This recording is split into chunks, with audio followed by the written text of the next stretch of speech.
Sophie Jaillet, bonjour. Bonjour. Vous êtes la directrice de la communication d'Unilever France. Oui. Donc merci de répondre à nos questions. Je vous en prie. On va commencer par une question simple. Unilever a fait 4,6 milliards de bénéfices en 2010. Pourquoi fermer l'usine de Gémenos?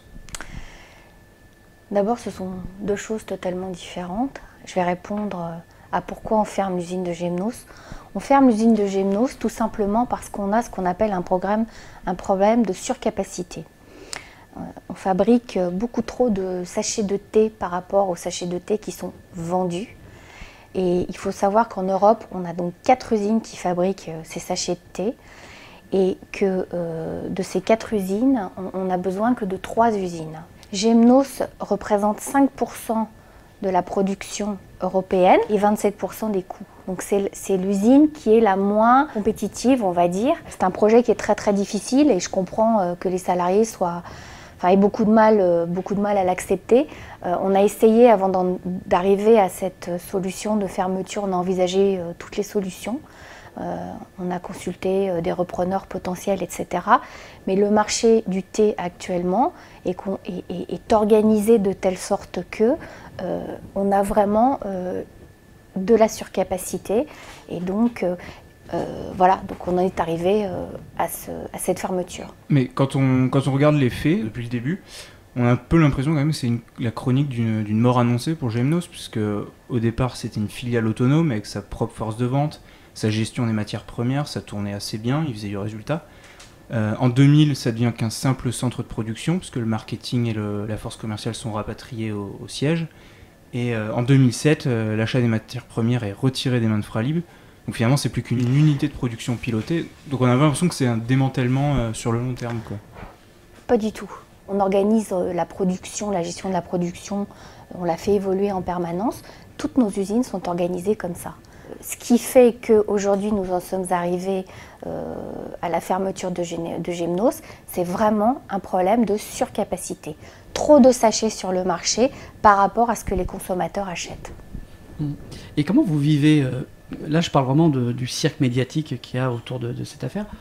On a l'impression que tous les médias ont pris parti pour les syndicats. On a vu le défilé de tous les candidats des primaires. Il n'y en a pas un qui n'est pas venu ici. Mélenchon, il y a même, je crois, même Eva Joly est venue. Et ils sont tous allés de leur petite visite aux ouvriers de Fralib. Comment on le vit du côté de la direction? Les personnalités qui sont amenées à venir sur le site, elles ont en tête la problématique de l'emploi.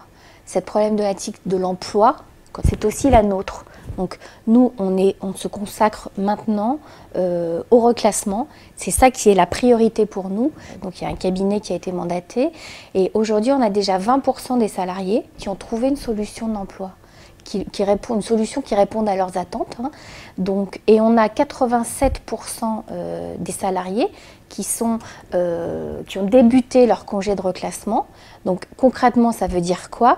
Ça veut dire que pendant 1 an, donc ils vont pouvoir avoir 75% de leur salaire pour se consacrer pleinement à la recherche de l'emploi, en étant accompagnés au jour le jour, et là je me permets d'insister, de manière extrêmement personnalisée par le cabinet qui a été mandaté et par nous-mêmes.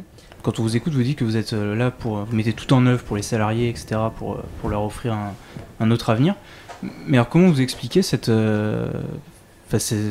lutte qu'ils ont contre vous pour essayer de sauver le site de Gémenos? Écoutez, pour les salariés, je parle des salariés, c'est extrêmement difficile d'accepter une décision comme celle-là. Donc, et ma priorité, c'est de pouvoir